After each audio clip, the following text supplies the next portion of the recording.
On my 45th birthday, my wife's lawyer served me papers at work. She gets everything, including full custody, he gloated. Your children don't even want your name anymore. I smiled and handed him a sealed envelope. Deliver this to your client. By evening, my phone exploded, her mother crying. How could you know our 25-year-old secret? You know what's funny about turning 45? Everyone tells you it's supposed to be this milestone moment. Like you've officially crossed into the distinguished gentleman phase of life where you start wearing reading glasses on a chain and complaining about music being too loud. Well, let me tell you something about milestones. Sometimes they're less like celebration markers and more like tombstones for the life you thought you had. And my 45th birthday?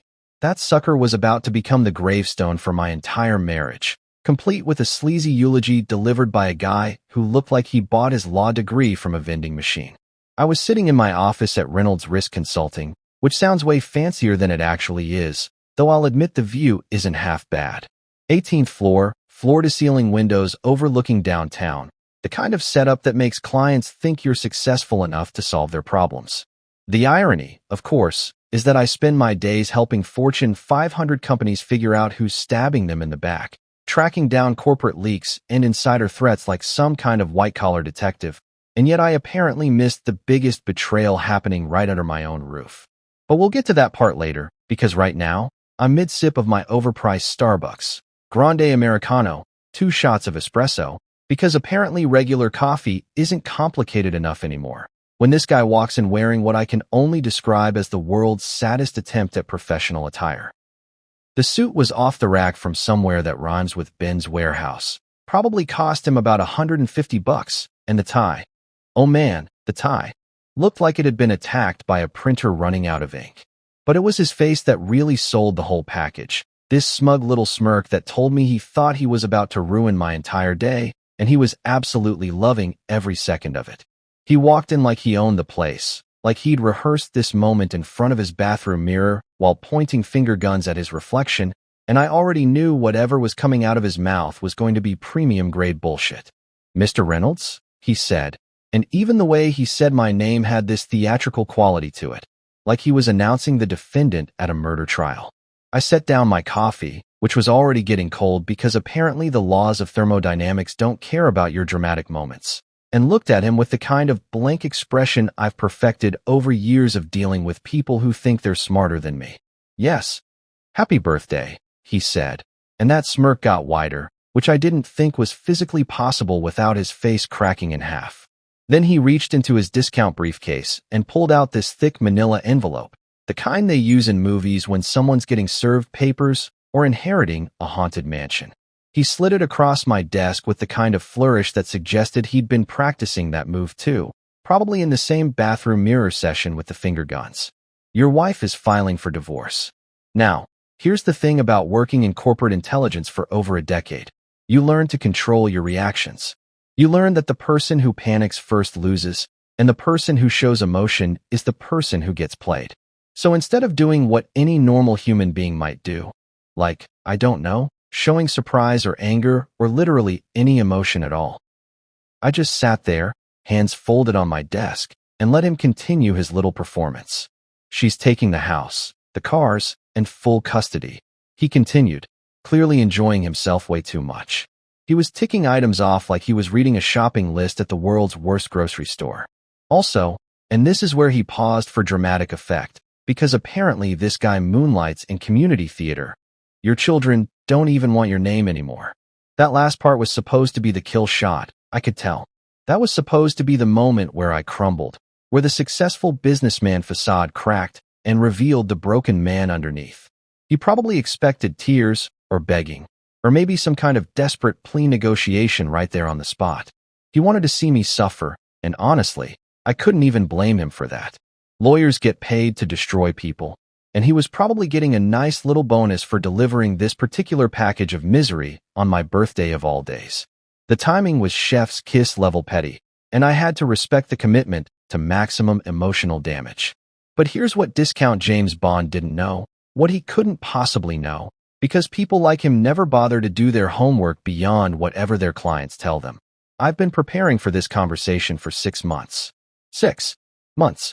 While my wife thought she was being clever, sneaking around, deleting text messages, and meeting her business partner at hotels that charge by the hour, I was doing what I do best, documenting everything, building my case, and preparing for the inevitable war that was about to kick off. So instead of breaking down, instead of giving him the satisfaction he so desperately craved, I smiled. Not a big smile, nothing crazy, just this small, calm smile that probably confused the hell out of him. Then I opened my desk drawer, the bottom left one that I keep locked specifically for occasions like this, and pulled out my own envelope.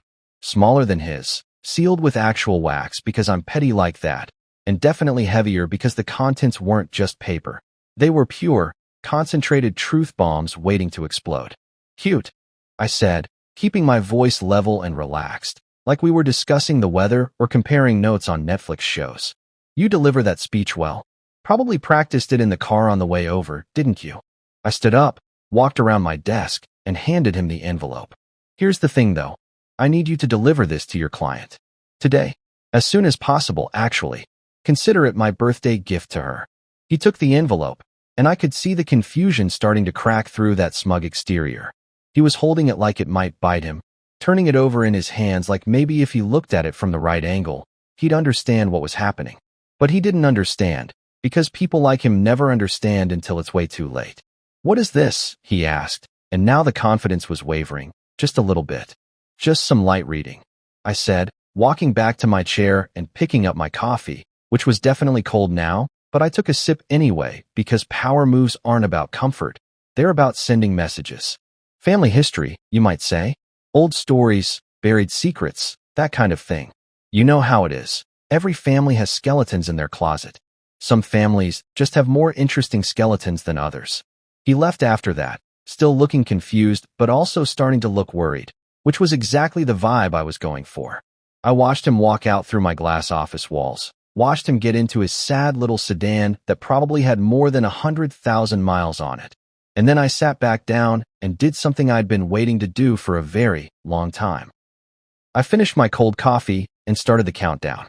The rest of the afternoon passed like any other Wednesday, which was wild considering my personal life was currently exploding like a soap opera written by someone who got paid by the twist. I had meetings, conference calls, reviewed some client files, and pretended that my phone wasn't about to become the center of a Category 5 shitstorm. Around 3 o'clock, my assistant Sarah brought in a birthday cupcake with a single candle, because she's thoughtful like that, and I blew it out while making a wish that was definitely about to come true. By 6 p.m., exactly when I'd predicted because I'm good at my job and I understand how information flows, my phone started ringing. And not just regular ringing. I'm talking nuclear meltdown level communication chaos. First it was Juliana, my soon-to-be ex-wife, calling from 4 different numbers because I'd blocked the first 3. Then it was her lawyer, Mr. Discount sued himself, probably panicking because he'd just realized he'd walked into a trap. Then came the calls I'd really been waiting for. Senator Edward Walsh, my father-in-law, voice tight with barely controlled rage, and Judge Margaret Walsh, my mother-in-law, who went straight past rage and landed directly on sobbing.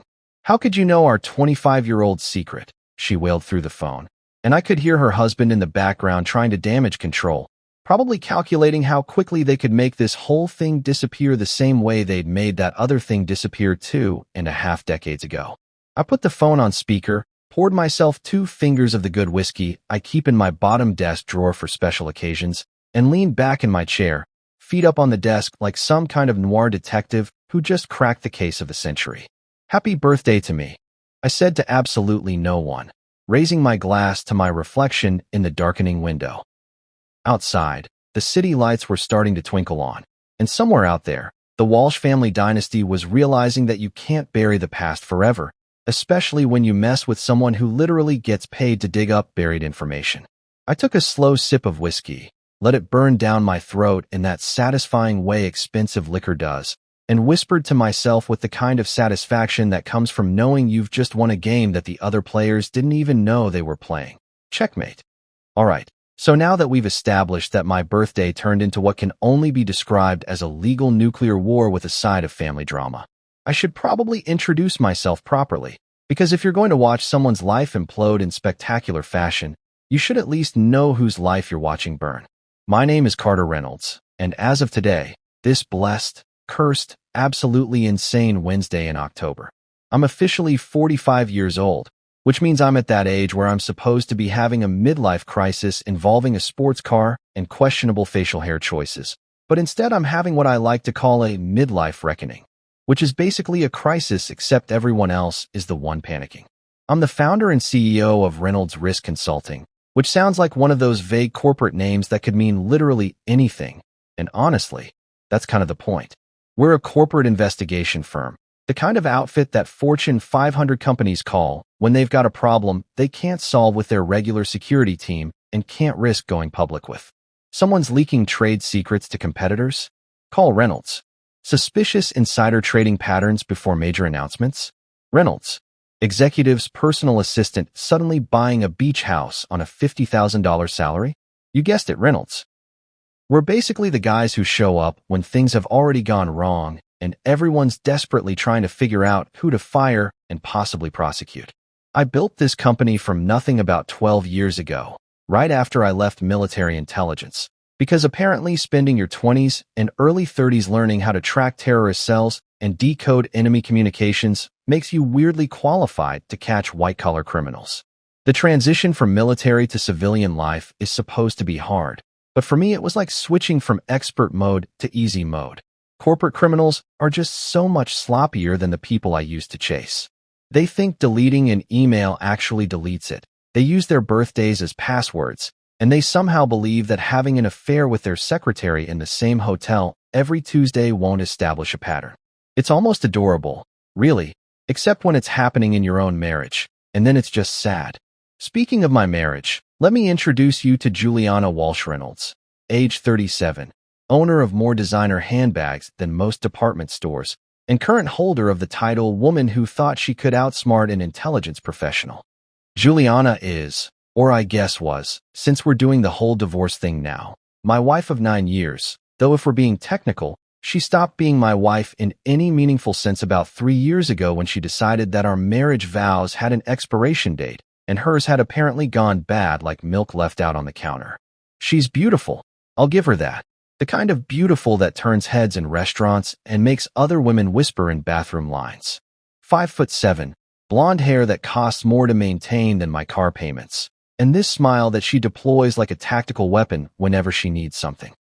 We met at a charity gala about 10 years ago, one of those black tie events where rich people pretend to care about poor people for 3 hours while drinking champagne that costs more than most people's monthly rent. I was there because one of my clients had dragged me along, and she was there because she was on the board of some foundation her mother ran, probably as a tax write-off. She approached me at the bar, which should have been my first red flag, because confident, beautiful women don't usually approach me. I'm more of a quietly competent in the corner type, and told me she admired strong men who protect people. At the time, I thought she meant it. Turns out what she actually meant was men with money who won't ask too many questions, but hindsight is 20/20 and all that. Now, Juliana didn't come from nothing. She came from something, and that something is the Walsh family, which in this city is basically political royalty if political royalty was built on questionable ethics and strategic memory loss. Her father is Senator Edward Walsh, currently serving his 4th term representing our fine state and consistently voting for whatever benefits him and his donor friends most. He's got that perfect politician look, all white teeth and firm handshakes and absolutely zero genuine emotion behind his eyes. I've seen robots with more authentic human responses. Her mother is Judge Margaret Walsh, who sits on the state Supreme Court and has built her entire career on being tough on crime, which is hilarious considering the skeletons in her closet could fill their own cemetery, but we'll get to that later. The Walsh family is the kind of family that gets streets named after them and has their portraits hanging in government buildings. The kind of family where everyone knows everyone and favors get traded like baseball cards. Juliana grew up in that world, where image is everything and actual substance is optional, where problems get solved with phone calls to the right people and money changes hands in ways that never quite make it into public records. She learned from the best how to smile for cameras, how to say absolutely nothing while using a lot of words, and how to make people feel important right before she uses them for whatever she needs. Drama doesn't just run in her bloodline. It practically has its own dedicated circulatory system.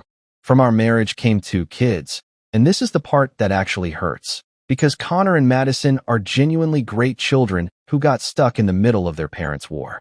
Connor just turned 8, and he's got this scary smart thing going on where he reads books about quantum physics for fun and asks questions that make his teachers nervous.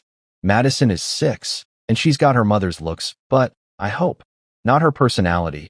Though at 6 it's hard to tell if someone's going to grow up to be a decent human or a narcissist. Right now they're both convinced I'm the villain in this story because mommy has been running a very effective propaganda campaign, telling them that daddy is mean and daddy doesn't love them and daddy is the reason we can't be a happy family anymore. It's amazing how quickly kids will believe whatever the parent with primary custody tells them, especially when that parent knows exactly how to weaponize their emotions. But here's the thing about being trained in military intelligence. Here's what 12 years of tracking bad guys and uncovering conspiracies teaches you. When someone declares war on you, when someone decides that you're the enemy and they're going to destroy you, you don't panic. You don't freak out. You don't start making desperate moves, and you definitely don't show your hand until you've got all your pieces in position. No, what you do is something way more effective. Something that most people never think to do because they're too busy reacting instead of planning. You document everything. Every text message, every phone call, every bank transaction, every suspicious late-night meeting. Every time they say they're at yoga, but their location shows them at a hotel downtown. You become a data collection machine, a human surveillance operation focused on one target, and you do it so quietly, so carefully, that they never even know they're being watched. You smile. You nod. You play the oblivious husband, and the whole time you're building a case that would make prosecutors jealous. Because that's what they don't teach you in marriage counseling. That's what the self-help books don't mention. Sometimes love isn't enough. Sometimes commitment doesn't matter. And sometimes the person you trusted most in the world is the person who's going to betray you the worst. And when that happens, when you realize that the life you thought you had was actually just a performance put on for your benefit, you've got 2 choices. You can fall apart, play the victim, let them take everything while you cry about how unfair life is. Or you can do what I did. You can prepare for war. Not the loud kind of war with yelling and throwing things and dramatic confrontations that end up on social media. No, the quiet kind, the strategic kind, the kind of war where you're 3 moves ahead and they don't even know the game has started. The kind where you let them think they're winning right up until the moment you flip the board and reveal that you've been playing a completely different game the entire time. That's what the past 6 months have been for me. One long strategic preparation for this exact moment.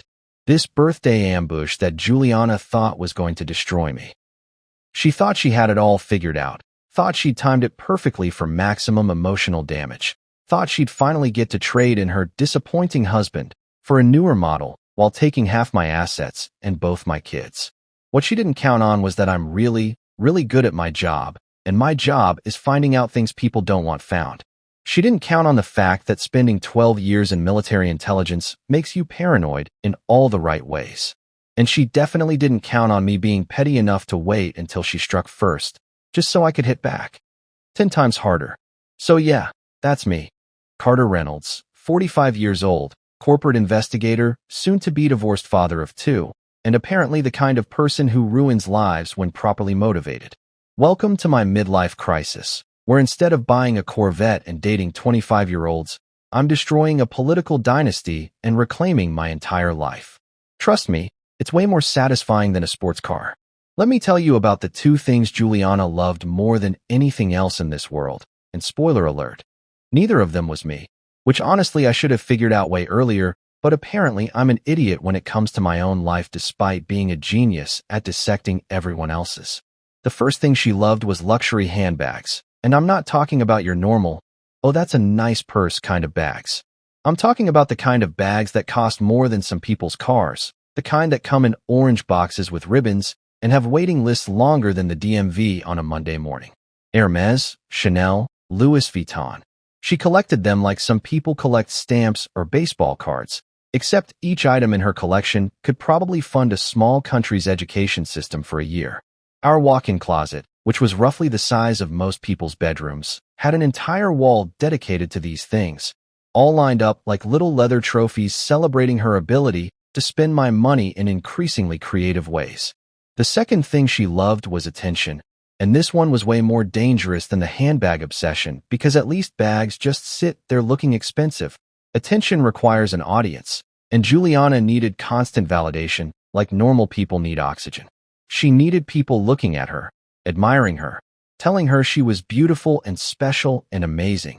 And I'll be honest, I tried to give her that attention for the first few years of our marriage. I really did. I complimented her outfits, showed up to her charity events, played the role of supportive husband, but apparently I wasn't giving her enough of whatever it was she needed, or maybe I was just too boring, too focused on work, too much of a regular guy who thought marriage meant partnership instead of perpetual performance art.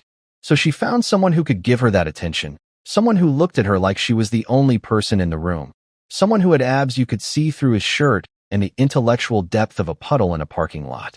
Enter Brandon Pierce, personal trainer, aspiring real estate mogul, and current holder of the title, Dumbest Man to Ever Think He Was Smart. Brandon is 32, which already tells you everything you need to know about where Juliana's head was at. She wanted someone younger, someone who made her feel like she wasn't approaching 40, someone who probably told her she looked like she was still in her 20s, even though everyone with functioning eyeballs could see that ship had sailed. Brandon's entire personality can be summed up by his Instagram bio, which I'm not even joking about this. Genuinely read, fitness entrepreneur, real estate investor, living my best life, flexed biceps house. The emoji use alone should have been a criminal offense, but what really killed me was the real estate investor part, because this guy couldn't invest in a winning lottery ticket if someone handed him the numbers. He worked at one of those chain gyms where the membership costs $19 a month and the equipment looks like it was salvaged from a 1980s prison, and his big claim to fame was that he once helped some minor local celebrity lose 20 pounds for a wedding, which apparently qualified him to lecture people about optimizing their lifestyle on social media. Now, Juliana met Brandon at, where else? The gym, because apparently that's where midlife crises go to find validation these days. She'd hired him as her personal trainer, which I was actually fine with at first because she'd been complaining about wanting to get in shape, and I figured having a professional help her was better than listening to her talk about starting another diet she'd quit in 3 days. What I didn't anticipate was that personal training would turn into personal relationship, but honestly, I should have seen it coming the second I met this guy, because he had that specific kind of confidence that only comes from being good-looking enough that people let you get away with being stupid. The first time Brandon came to our house, because apparently working out at the gym wasn't good enough, she needed private sessions in our home gym. I watched him walk in wearing pants so tight I could see his religion, a tank top that might as well have been painted on, and enough cologne to fumigate a small apartment building. The cologne was called something ridiculous like fierce or intensity, or maybe just lawsuit. I don't remember exactly, but it smelled like someone had bottled the concept of trying too hard and added notes of desperation. He shook my hand with this grip that was trying way too hard to prove something, looked me in the eye with this smile that was probably supposed to be friendly but came off as predatory, and called me boss, like we were suddenly best friends. "Great to meet you, boss," he said, and I remember thinking that nobody who calls you boss in your own house is actually respecting you as a boss. "Your wife's been telling me all about you. Corporate security, right? That's awesome, man. Real Jason Bourne stuff." I wasn't corporate security. I ran a corporate investigation firm, and it was nothing like Jason Bourne, but correcting him would have required him to understand the difference, and I was pretty sure that was asking too much. So I just smiled, said something non-committal, and watched him follow Juliana downstairs to the gym while I mentally calculated how long it would take before this turned into exactly what it eventually turned into. The affair, because let's just call it what it was, started sometime around month 2 of the training sessions, which I know because that's when Juliana suddenly got really interested in business opportunities and started talking about investing in real estate. Not just buying a rental property or something normal like that, but becoming Brandon's business partner in some vague development project that was definitely going to make them both millionaires and definitely wasn't just an excuse to spend more time together. She started having these business meetings that ran late into the evening, started taking calls in other rooms with the door closed, started being on her phone constantly while sitting right next to me on the couch, and the whole time she's explaining that she's building their portfolio, and diversifying their investments, like I'm supposed to believe that she suddenly became a real estate expert by sleeping with a guy who thinks equity is just a fancy word for expensive. Brandon, to his credit, actually believed he was a business genius, which was almost endearing in how delusional it was. He'd talk about flipping properties and building wealth and creating passive income streams with the confidence of someone who'd watched 3 YouTube videos and thought he'd earned an MBA. The reality was that he was broke, living in a studio apartment with furniture from IKEA, and not even the good IKEA stuff, the stuff from the as-is section that's probably structurally unsound, and driving a leased BMW that he could barely afford but needed because apparently image is everything when you're trying to convince people you're successful. His idea of a business partnership with Juliana was basically just having her fund everything while he contributed his expertise, which as far as I could tell consisted of knowing a guy who knew a guy who sometimes flipped houses. He couldn't spell dumbbell without autocorrect. I know this because I saw a text message where he spelled it dumbbell, which isn't even close. And yet somehow he thought he was qualified to lecture people about building wealth and making smart investments. He wore watches that looked expensive but were actually $40 knockoffs you could buy at the mall, the kind with fake diamonds that fall off if you look at them too hard. And he drove that BMW like it was proof of his success instead of proof of his ability to make bad financial decisions. The really hilarious part, the part that almost made me laugh except it was my marriage imploding, so it wasn't actually funny, was watching them think they were being sneaky. They thought I didn't notice the late-night texts, the way she'd change her clothes 3 times before going to yoga, the fact that her yoga sessions always seemed to happen at times when the actual yoga studio was closed. They thought deleting their messages meant I couldn't see them, thought that using his phone instead of hers for the really incriminating stuff meant there was no trail, thought that booking hotels under his name instead of hers created some kind of plausible deniability. But here's the thing about being married to someone who investigates people for a living. You should probably assume that person knows how to investigate you too. Every deleted text, every cash withdrawal, every business lunch that showed up on credit card statements, I saw it all. I watched them build their little fantasy world where they were going to run off together and live this amazing life funded by my money and my assets. And the whole time, I'm just sitting back thinking, okay, let them cook. Let them think they're getting away with it. Because every chef eventually burns the kitchen, and I'm going to be right here when the smoke alarm goes off. Brandon thought he was Socrates in a tight shirt, some kind of philosopher entrepreneur who'd figured out the secrets of life and success. In reality, he was just another himbo who'd confused being attractive with being intelligent, and now he was about to learn the hardest lesson of his life. Never get involved in a war between a trained intelligence operative and his wife, because you're not a player in that game.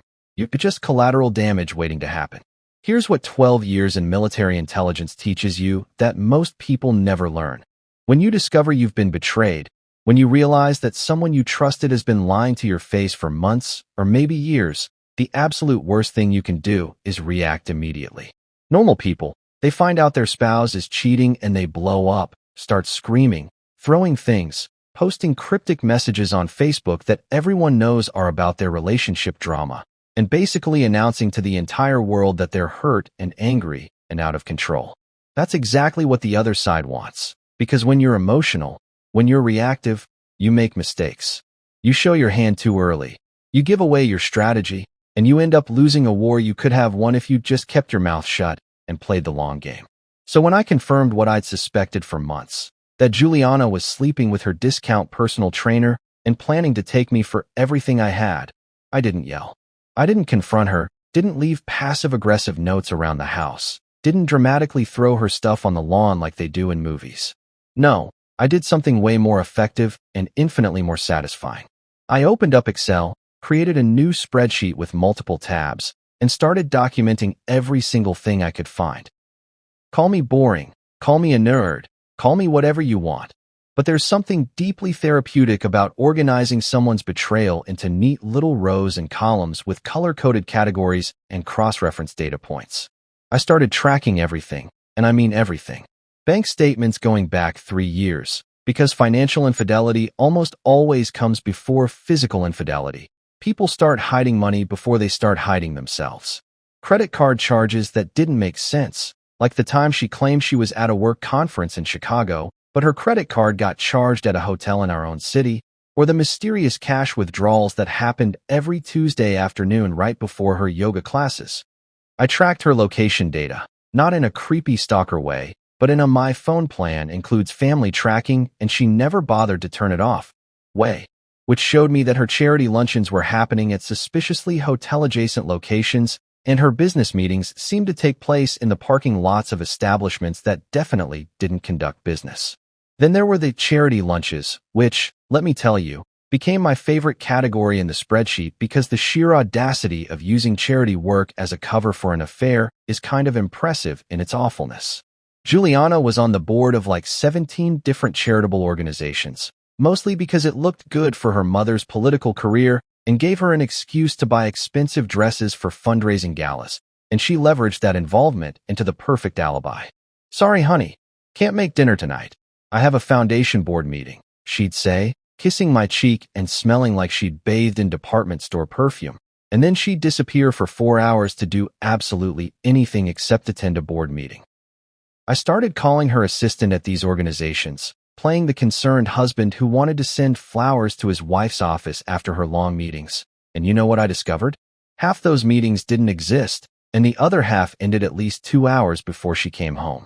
The late-night business meetings were even better, and by better, I mean more insulting to my intelligence, because apparently Juliana thought that real estate development happens at 10 p.m. on weeknights and requires her to dress like she's going to a nightclub.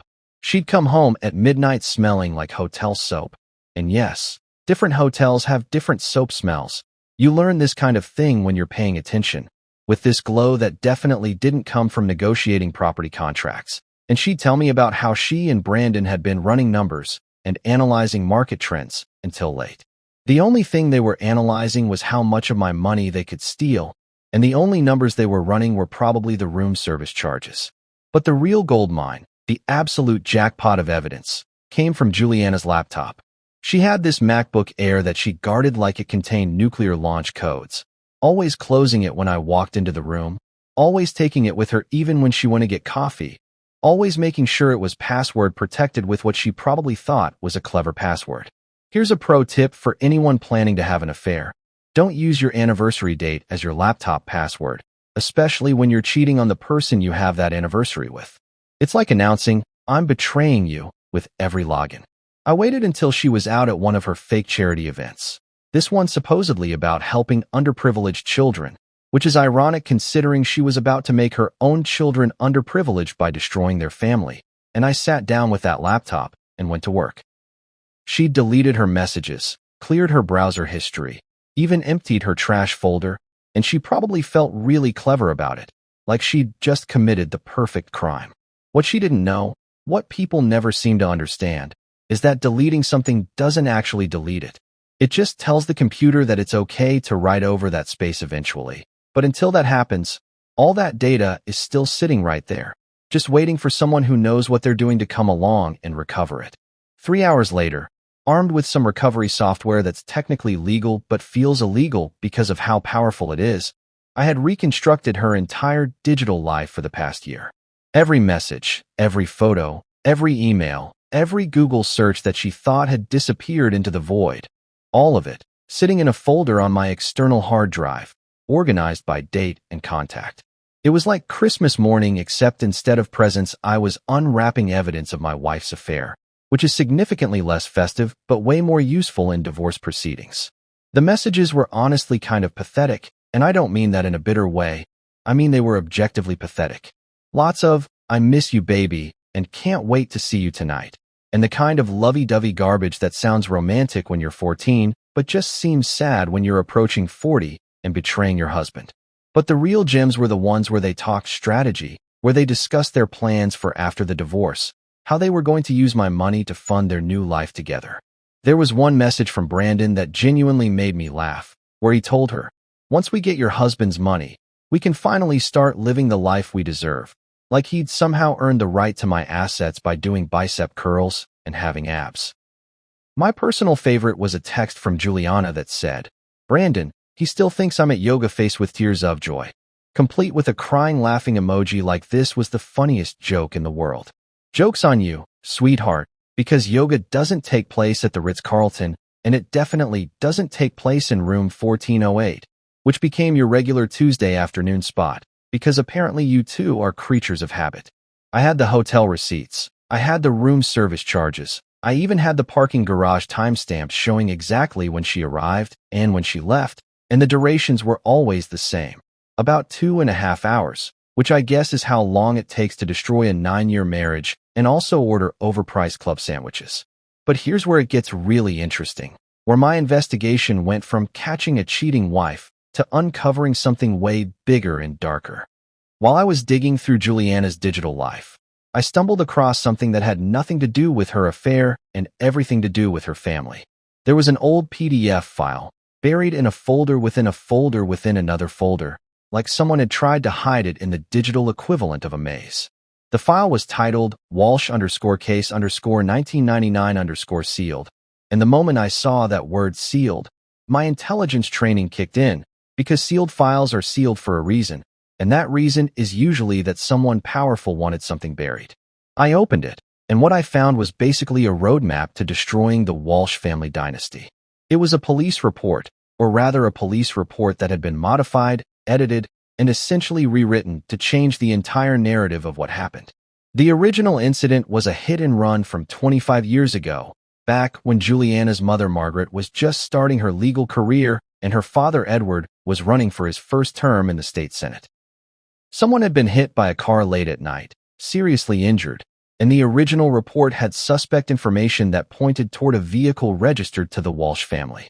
But then the report had been amended, details had been changed, witness statements had been clarified, and eventually the whole thing had just disappeared, sealed away with the kind of legal maneuvering that only money and political connections can buy. The file had everything. The original report, the amended versions showing exactly what had been changed, bank records showing payments to various people involved in the case, and even some handwritten notes that appeared to be from Judge Walsh herself, discussing how to manage the narrative and protect the family's future. It was the kind of evidence that ends careers, destroys legacies, and sends people to prison, and it had been sitting on my wife's laptop this entire time, probably because her mother had sent it to her years ago and Juliana had forgotten it existed. So now I had something way better than proof of an affair. I had leverage, the kind of nuclear-level leverage that makes people very nervous and very cooperative. I had evidence that the Walsh family, these pillars of the community who built their entire image on law and order and family values, had covered up a serious crime and destroyed evidence to protect their political ambitions. And the best part was that they had no idea I had it. No idea that while they were planning to take my kids and my money, I was sitting on information that could end all of them.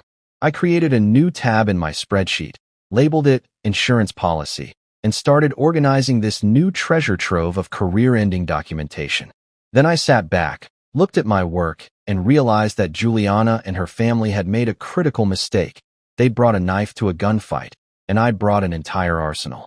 Checkmate was coming. They just didn't know it yet. Once I had all my evidence compiled, organized, and safely backed up in about 17 different locations because I'm paranoid like that, I did something that probably confused the hell out of Juliana. I became the perfect husband. Not in a creepy, trying too hard way that would have been obvious, but in a subtle, natural way that made her think maybe her guilt was finally working on me. Maybe I was sensing something was wrong and trying to fix our marriage before it completely fell apart. Little did she know that I wasn't trying to save anything. I was just giving her enough rope to hang herself with. And apparently I'm the kind of petty that enjoys watching people tie their own nooses. I started acting normal. And by normal, I mean maybe too normal, like suspiciously normal, the kind of normal where you're so aggressively fine with everything that it almost circles back around to being weird. I'd wake up early and make her coffee, exactly the way she liked it with that overpriced oat milk that costs more than regular milk for no reason except marketing. I'd kiss her cheek when she left for her meetings, tell her to have a good day, and ask about her work when she came home smelling like hotel soap and lies. I'd smile and nod when she talked about Brandon's amazing real estate insights, even though listening to her repeat his nonsense was like getting a root canal performed by someone who learned dentistry from YouTube. On our anniversary, which was particularly hilarious timing considering she was actively planning to divorce me. I took her to that fancy restaurant she loved, the one where appetizers cost $40 and you leave hungry because they believe in portion control or whatever excuse rich people use for serving tiny food on giant plates. I bought her flowers, told her she looked beautiful, and played the role of devoted husband so convincingly that I could see the guilt flickering across her face every time she looked at me. She actually teared up at one point, and I remember thinking, yeah, cry it out now, because you're going to be crying a lot more later when this all comes crashing down. But the real Oscar-worthy performance came when I upgraded her car. She'd been complaining about her Mercedes for months, saying it was getting old. It was 3 years old, which in normal people world means it's basically brand new. But in Juliana's world, anything over 2 years old is basically a fossil. So I surprised her with a brand new one. Same model, but the latest year, with all the bells and whistles she wanted. Cost me about 80 grand, which sounds insane, and it was insane. But here's the thing. I knew that in a few months when the divorce went through, that car was going to be mine anyway, and watching her face light up thinking she'd manipulated me into buying it was worth every penny just for the dramatic irony. She thought guilt was working, thought that on some subconscious level I knew something was wrong, and I was overcompensating by throwing money and attention at the problem. She'd hug me and say things like, "I don't deserve you," while Brandon was probably waiting in some hotel room wondering why she was running late. And I'd just smile and think, "You're absolutely right. You don't deserve me, but not in the way you think." The whole thing was like performing in a play where only I knew the actual ending, and everyone else was just improvising their way toward their own doom.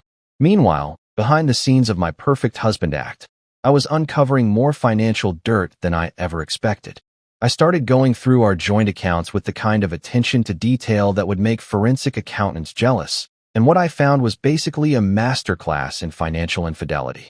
Juliana had been moving money around like she was training for the white-collar crime Olympics, making transfers that she thought were small enough that I wouldn't notice, but that added up to something pretty significant when you put them all together. The really damning part was that she'd opened a joint account with Brandon, which is such a monumentally stupid thing to do when you're planning to divorce your husband that I almost felt bad for her. Almost. This account had both their names on it, and over the past year, she'd transferred a total of $310,000 into it. $310,000. That's not hiding a little money for emergency fund money. That's planning to run away and start a new life money. Every time she said she was buying something for the house or donating to charity or investing in her business ventures, a chunk of that money was actually going into this secret account that she thought I'd never find. The cherry on top of this financial disaster Sunday was that Brandon had used his birthday as the password for their online banking. I'm not even kidding. His birthday. The same birthday that he posted about on Instagram every year with inspirational quotes about getting older and wiser, which was ironic considering he was getting older, but definitely not wiser. This is the same guy who once told me, and I quote, "You can't get viruses on iPhones, bro. That's just not how it works," which is so confidently wrong that it wraps back around to being almost impressive. If confidence was intelligence, Brandon would be Einstein. But unfortunately for him, confidence is just confidence, and stupid is still stupid. I had access to everything now. Their messages about what they'd do with the money, their plans for buying a house together somewhere warm like Florida or California where they could start fresh, Brandon's detailed notes about how they'd invest my money into his business ventures, which appeared to consist of ideas he'd gotten from watching flip or flop reruns. There were spreadsheets, his spreadsheets, not mine, which was cute, showing projected returns on investments that didn't exist, business plans for companies that would never happen, and a budget for their future life together that was based on the assumption that they'd successfully take me for everything and I'd just roll over and let it happen. But here's where things got really interesting, where my investigation took a turn from catching an affair to uncovering a conspiracy. I found another sealed file, this one not on Juliana's laptop, but in her mother's email correspondence that Juliana had forwarded to herself years ago and forgotten about. This was the full story of that hit-and-run case from 1999, and it was so much worse than the initial file I'd found. The original police report that I'd seen before was just the tip of the iceberg. This email chain showed the entire cover-up in detail, like a how-to guide for destroying evidence and manipulating the legal system. Judge Margaret Walsh, back when she was just lawyer Margaret Walsh, had orchestrated the whole thing. The victim of the hit and run had been a college student walking home from a late-night study session, got hit by a car that fled the scene, ended up with serious injuries and permanent disability. The car was registered to the Walsh family, and initial witness statements suggested it had been driven by someone matching Edward Walsh's description, though the witnesses weren't entirely certain because it was dark and they'd only seen the vehicle for a few seconds. But instead of letting the investigation proceed normally, the Walsh family had gone into full damage control mode. They'd hired the most expensive lawyers they could find, the kind that specialize in making problems disappear for wealthy clients. Money had changed hands. Payments to witnesses who suddenly remembered things differently. Payments to police officers who lost certain pieces of evidence. Payments to the victim's family to settle quietly and seal all the records. The email chain showed Margaret discussing strategy with Edward, talking about how they needed to protect his political future, how this one mistake couldn't be allowed to derail everything they'd worked for. The really damning part was a message from Margaret to Edward that said, "The girl will be fine eventually, and even if she isn't, we've paid her family enough that they won't complain. Your career is more important than some random student's medical bills." The casual cruelty of it, the cold calculation that someone's lifelong disability was less important than a political career, was the kind of thing that ends dynasties when it goes public. I sat there reading these emails, these detailed confessions of corruption and obstruction of justice, and I realized I wasn't just holding evidence of an affair anymore. I was holding evidence of actual crimes, serious crimes, the kind that come with prison sentences and destroyed legacies. And the Walsh family had no idea this evidence existed outside their control, had no idea that their daughter had accidentally kept copies of everything, had no idea that those copies were now in the hands of the son-in-law they were about to betray.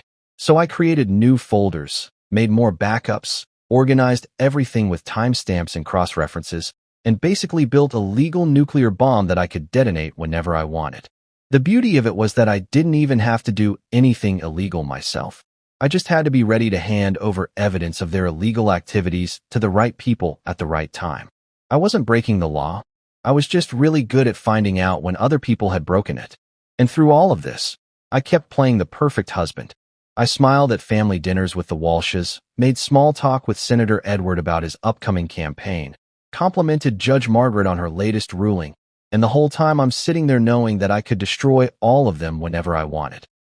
It was like playing poker with a royal flush while everyone else was bluffing with garbage hands, and the only hard part was not smiling too much and giving away that I knew I'd already won.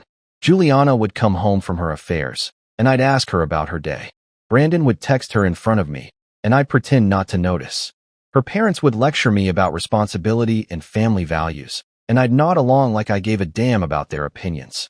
The whole thing was performance art, and I was giving the performance of my life, letting them all dig themselves deeper while I just waited for the perfect moment to pull the trigger on everything I'd built. So here we are, back to where this whole story started. My 45th birthday, which was shaping up to be either the worst day of my life or the best day of my life, depending on how you looked at it. And honestly, I was leaning toward best because I'm the kind of person who finds satisfaction in well-executed revenge. The morning started normal enough, or at least as normal as any day can be when you know your wife is about to try to destroy your life. I woke up, made myself coffee because Juliana had mysteriously decided not to make me birthday breakfast, subtle, really subtle, and headed into the office like it was any other Wednesday. Except this Wednesday came with the knowledge that I was about to get legally ambushed, and I was more prepared for it than a doomsday prepper with a bunker full of canned goods. My office was decorated, which was actually kind of sweet. Sarah, my assistant who's basically the only person in my life who isn't actively trying to screw me over, had put up some balloons and one of those banner things that says "Happy Birthday" in letters that are always slightly crooked no matter how carefully you hang them. She brought in donuts from that fancy place downtown where they charge $6 per donut, because apparently adding sprinkles and calling something artisanal multiplies the price by 4. There was a card signed by everyone in the office, And for a brief moment, I felt kind of bad that they were all being nice to me on the same day. My personal life was about to explode like a fireworks factory. But then I remembered that I was about to win the biggest case of my career, my own divorce, and I felt better. The ambush came around 10:30 in the morning, right after I'd finished a conference call with a client who was worried about data breaches, which was ironic timing considering I was about to experience a marriage breach. Lawrence Trent walked into my office like he owned the place, wearing that cheap suit that I'd already mentally cataloged during our first encounter, and carrying his briefcase with the kind of self-important swagger that only lawyers and people who peaked in high school can pull off. He had this smile on his face, this smug little smirk that said he thought he was about to ruin my entire existence. And I could tell he'd been looking forward to this moment, probably practicing his lines in the mirror like some kind of discount villain from a legal drama that got canceled after one season. "Mr. Reynolds," he said, and there was that theatrical quality again, like he was announcing something at an awards show. "Happy birthday. I hope you're having a good morning, because I'm about to make your afternoon considerably more complicated." I gestured to the chair across from my desk, the one I usually reserve for clients who are about to confess to corporate espionage, and watched him sit down with way too much confidence for someone wearing a tie that looked like it had been attacked by a printer running low on ink. "Please sit. Can I get you something? Coffee? Water? A better suit?" He didn't appreciate the joke, which was fine because it wasn't really for him. It was for me, and I was thoroughly entertained. He opened his briefcase with this dramatic flourish, like he was about to reveal the Holy Grail instead of just some paperwork, and pulled out a stack of documents that was honestly impressive in its thickness. This wasn't just divorce papers. This was a full legal assault, the kind of filing that probably took weeks to prepare and cost Juliana a fortune in legal fees, which was funny because the money she was using to pay for her divorce lawyer was technically our money, which meant I was partially funding my own legal destruction, which is the kind of irony that you can't make up. "Your wife, Juliana Walsh Reynolds, is filing for divorce," he announced, and I swear he paused for effect, waiting for me to react. When I didn't, when I just sat there with my hands folded on my desk looking mildly interested like he was telling me about the weather, I could see the confusion start to flicker across his face. This wasn't going how he'd planned. "She's seeking full custody of both minor children, Connor and Madison, citing your excessive work hours and emotional unavailability as reasons you're an unfit parent." That one stung a little, I'll admit, because my kids are the one thing in this whole mess that actually matters to me. But I kept my face neutral because showing emotion was exactly what he wanted. Let him think I didn't care. Let him underestimate me. That's when people make mistakes. "She's also requesting 70% of Reynolds Risk Consulting," he continued, clearly warming up to his role now, getting into the rhythm of his prepared speech. "Given that the business was built during your marriage, she's entitled to significant ownership, and given her contributions to your success, hosting clients, managing your social calendar, representing the family at various events, we believe 70% is more than fair." I almost laughed at that one. 70%. For hosting dinner parties and showing up to galas in expensive dresses. The audacity was actually kind of impressive, like asking for the moon and expecting someone to just hand it over because you asked nicely, or in this case, because you hired a lawyer who could ask with official-looking paperwork. Additionally, and this is where Lawrence really leaned into his role, probably the high point of his entire legal career, she's requesting the primary residence, both vehicles registered in your name, and a monthly spousal support payment of $25,000 for the next 10 years. Which factors in the lifestyle she's become accustomed to and her limited earning potential due to focusing on family and charitable work during your marriage. He slid the documents across my desk like he was presenting evidence at a murder trial, and I glanced down at them without really reading them because I'd already known everything he was going to say. I'd seen drafts of these papers weeks ago when I'd hacked into her lawyer's email, which sounds illegal, but is actually just creative information gathering according to my own moral compass, and I'd been preparing my response ever since. "Impressive," I said, leaning back in my chair with what I hoped looked like casual indifference. "You rehearsed that whole speech, or does arrogance just come naturally to you?" His smile faltered for a second, and I could see the wheels turning in his head, trying to figure out if I was joking, or if I was serious, or if maybe I was having some kind of breakdown that manifested as inappropriate humor. "Mr. Reynolds," I don't think you understand the seriousness of this situation. Your wife has a very strong case, and if you contest this, it's going to get ugly. For you. Oh, I understand perfectly, I said, opening my desk drawer, the same drawer where I prepared my counter-ambush, and pulling out that beautiful sealed envelope that I'd been looking forward to delivering for weeks now. It was heavier than his envelope, which was poetic in a way, because what I was about to do to his client was definitely heavier than what she was trying to do to me. But I don't think you understand, Lawrence. Can I call you Lawrence? Or do you prefer Larry? You look like a Larry. It's Mr. Trent, he said, and now he was getting annoyed, which was exactly where I wanted him. Sure, Mr. Trent. I slid the envelope across the desk, mirroring his earlier dramatic gesture. I need you to deliver this to your client. Today. As soon as possible. Actually, tell her it's my birthday present to her, and she should open it somewhere private, preferably with her parents present, because they're going to want to be there for what comes next. He picked up the envelope like it might explode, which in a metaphorical sense it absolutely was going to, and turned it over in his hands with this confused expression that suggested his brain was working overtime, trying to figure out what was happening. What is this? Just some light reading, I said, taking a sip of my now-cold coffee because I was committed to the casual act even though my heart was racing with adrenaline. Family history, old stories, that kind of thing. You know how families are. Everyone has secrets they'd rather keep buried. Unfortunately for your client and her family, I'm really good at digging things up. It's literally my job. Lawrence stared at me for a long moment, and I could see him trying to decide if this was a bluff, if I was just trying to intimidate him with vague threats and mysterious envelopes, or if I actually had something real. The thing about lawyers like Lawrence is that they're used to dealing with emotional, reactive people who make threats they can't back up. So when they encounter someone who's calm and prepared, it throws them off their game. Mr. Reynolds, if you think you can intimidate my client with... I'm not intimidating anyone, I interrupted, and my voice was pleasant, almost cheerful. I'm just providing information. Public service, really. Your client and her family are very concerned about their reputation, their legacy, all that political dynasty stuff. And I thought they should know that someone has access to certain historical documents that might be of interest to, say, journalists, or federal investigators, or both. Now he looked worried, actually worried, and I could see the exact moment when he realized that maybe he'd walked into something bigger than a standard divorce case with a wealthy couple fighting over assets. This wasn't just about money anymore. This was about something that could end careers and destroy families, and he was holding the evidence in his hands without even knowing what it was. Deliver the envelope, Larry, I said, standing up to signal that our meeting was over. And tell your client that if she wants to have a conversation about reasonable settlement terms instead of trying to take me for everything, my door is open. But if she wants to play hardball, if she wants to make this ugly, then that envelope is just the opening move.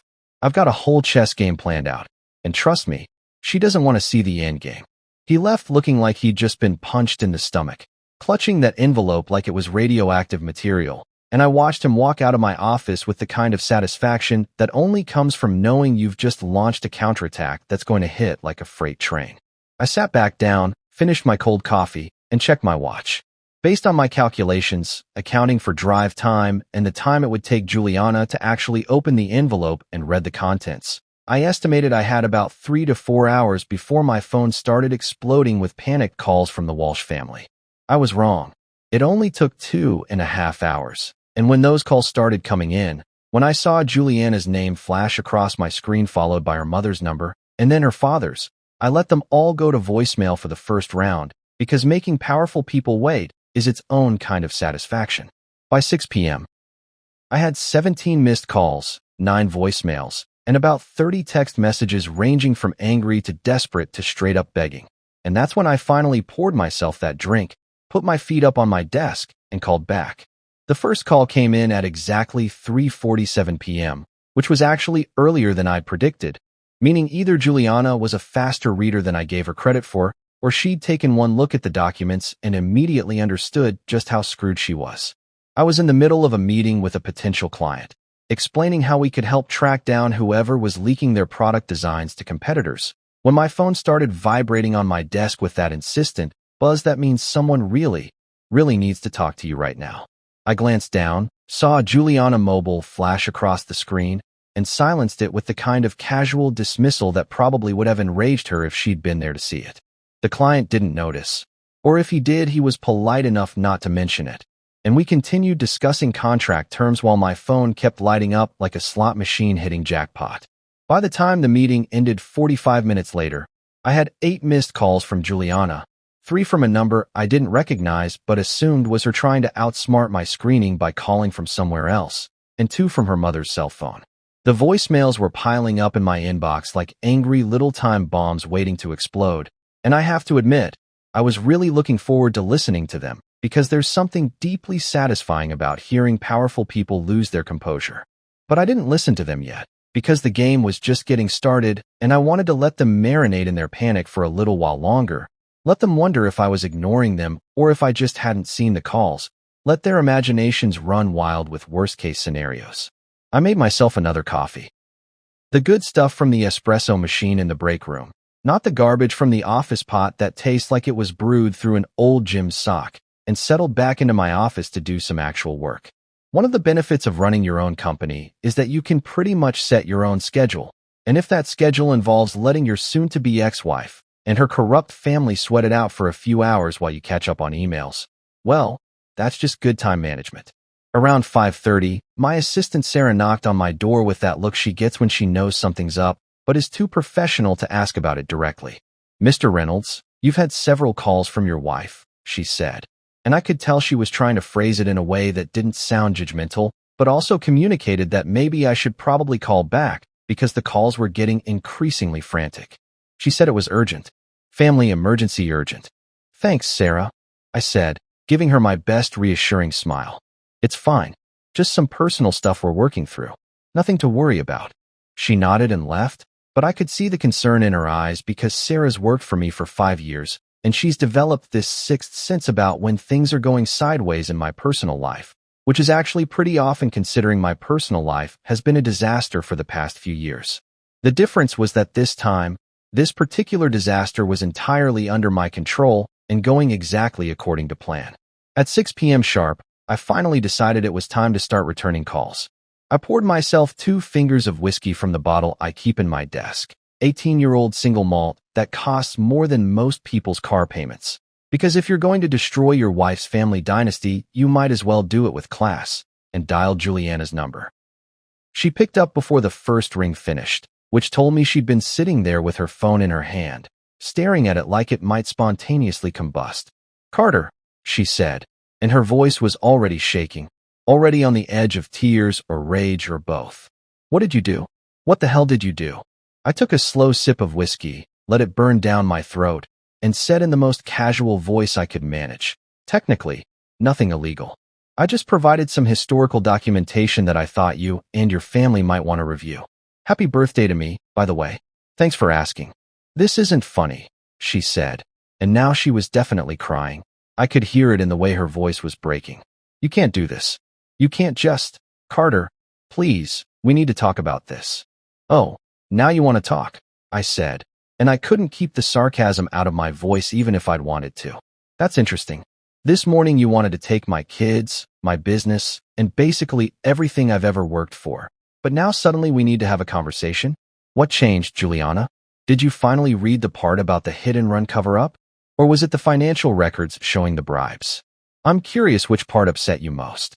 There was silence on the other end, just breathing and what sounded like someone else in the background, probably her mother or father, maybe both, all huddled around speakerphone having a crisis meeting in whatever room they thought was safe from listening devices. Little did they know that I didn't need listening devices. They documented their own crimes so thoroughly that I just had to organize the evidence. "We can work this out," she finally said, and her voice had shifted from panic to calculating, which meant she was trying to negotiate now, trying to find an angle that would make this go away. "Whatever you want, we can figure something out. Just please don't." "Don't what?" I interrupted. "Don't tell the truth? Don't share historical facts with people who might be interested in them?" "Juliana, I'm not doing anything. Yet.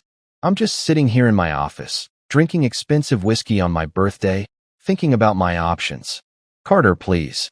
I hung up, not in an angry slam the phone down way, just a simple press of the end call button, Because sometimes the most devastating thing you can do is just stop talking. Let them sit with that silence. Let them wonder what I'm planning. Let them panic about all the ways this could blow up in their faces. The second call came 3 minutes later, and this time it was Judge Margaret Walsh herself. Using her, "I'm a serious authority figure," voice that probably works great in courtrooms, but wasn't going to work on me. I let it ring 4 times before answering, just to be petty about it. "Carter," she said, skipping all the pleasantries and going straight to business. "How did you find those files?" "They were sealed. Legally sealed. You had no right to access them." "I read," I said simply. "You should try it sometime. Very educational. You learn all sorts of interesting things, like how political families sometimes cover up serious crimes to protect their careers. Real page-turner material. Those files are protected." "Were protected," I corrected. Past tense. See, the thing about digital files is that they're really hard to actually destroy.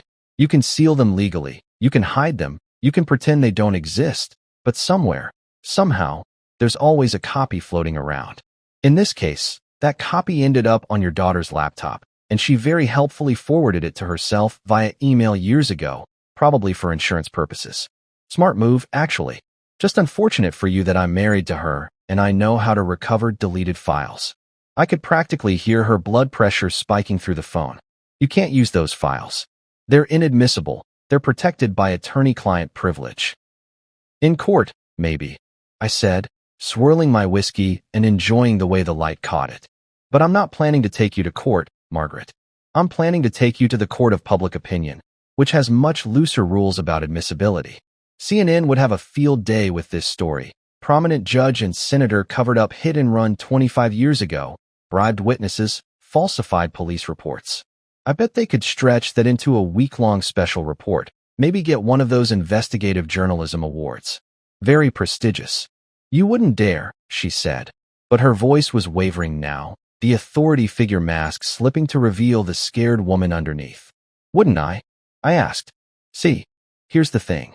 This morning, your daughter tried to take my children away from me. She tried to destroy my business, take my assets, and basically ruin my life. Over an affair with a personal trainer who can't spell dumbbell, which is actually kind of impressive in how stupid it is. So yeah, I would absolutely dare.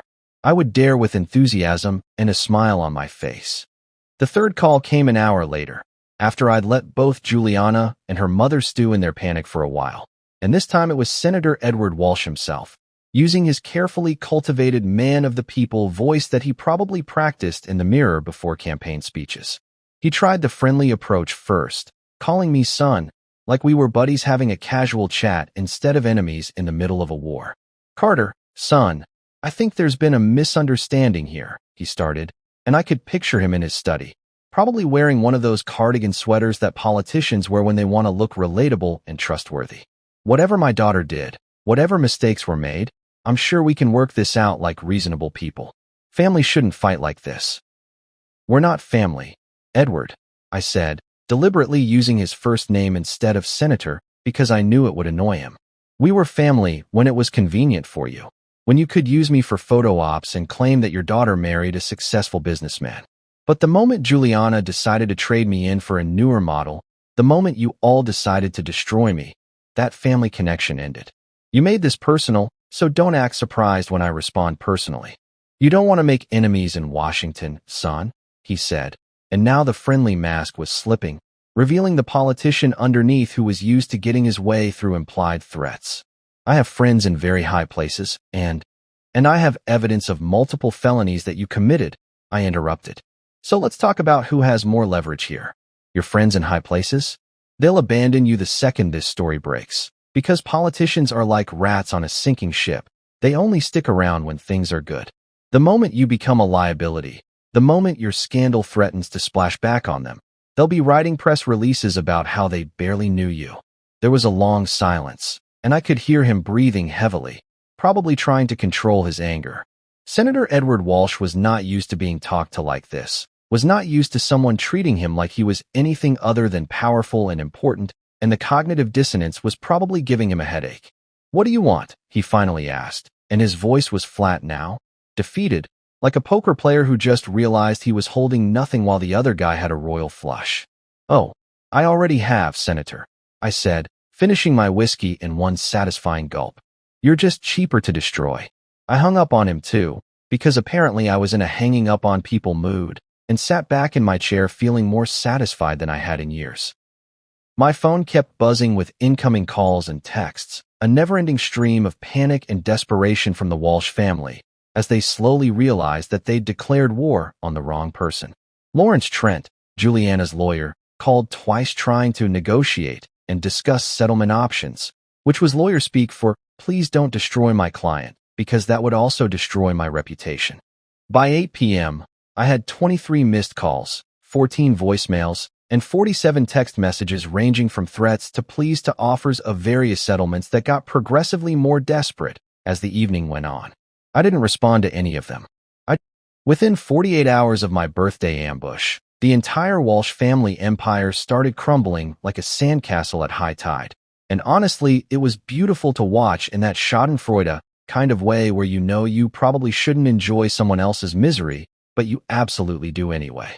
Judge Margaret Walsh announced her retirement for health reasons on Thursday morning, which everyone with half a brain knew was code for, I'm getting out before the scandal breaks. And by Thursday afternoon, Senator Edward Walsh had canceled his re-election campaign with some vague statement about spending more time with family that fooled absolutely nobody in political circles.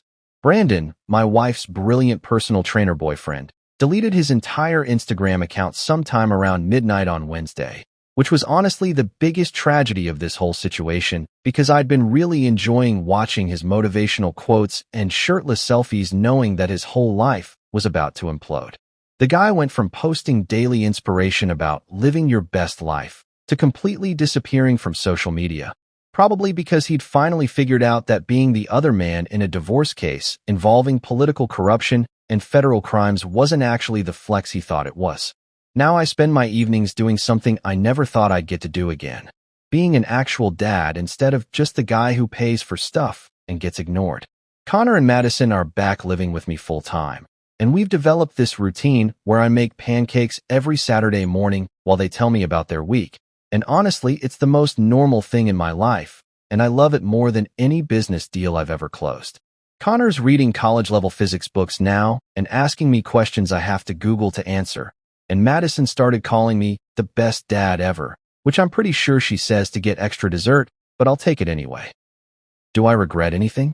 Only that I didn't install security cameras sooner, because I would have paid good money to watch Brandon try to explain to Juliana why his real estate expertise somehow required them to meet exclusively in hotel rooms with room service.